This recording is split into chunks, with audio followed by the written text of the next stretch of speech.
supposons que vous avez une réaction de stress. Vous êtes face à un stress ou que vous faites des scénarios dans votre tête et vous devenez anxieux. Ce qui va se passer, c'est qu'on va avoir une augmentation ici, OK, de la réponse de stress et de l'anxiété.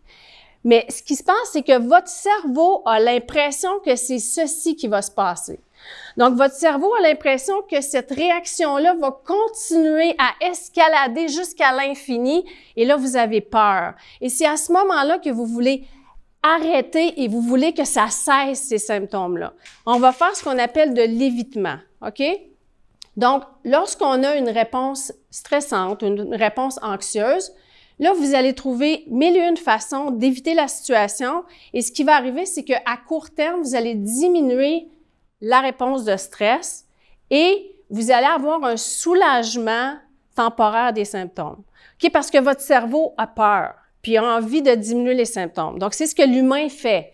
Mais le problème, c'est qu'en évitant la situation, la prochaine fois que vous allez être exposé à ce même stimuli-là, le stress de base va monter encore plus haut.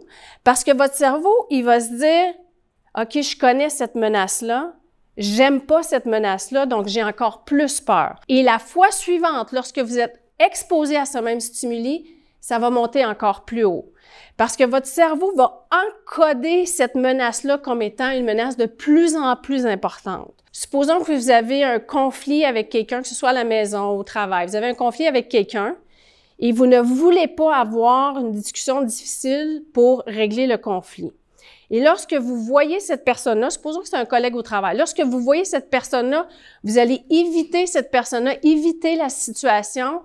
Puis là, sur le moment, vous allez dire « OK, c'est bon, j'ai évité, je me suis soulagée de cette situation-là. » La prochaine fois que vous êtes mis en présence de cette personne-là, vous allez voir cette personne-là, le stress va être encore plus fort. Et tant que vous n'aurez pas réglé ce problème-là et que vous n'aurez pas eu, en fait, cette discussion difficile, à chaque fois que vous allez être exposé à cette personne-là, le stress va être de plus en plus fort. Les êtres humains, nous sommes des spécialistes de l'évitement. OK?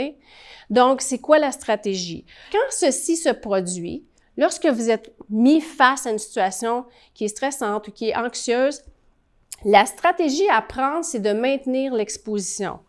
Ça veut dire que c'est de vous exposer. Donc, lorsque vous voyez votre collègue avec qui vous avez un conflit, c'est de prendre votre courage à deux mains parce que c'est pas vrai que l'anxiété va monter jusqu'à l'infini, OK? Et c'est de faire face à la situation et de maintenir l'exposition, d'avoir la discussion difficile.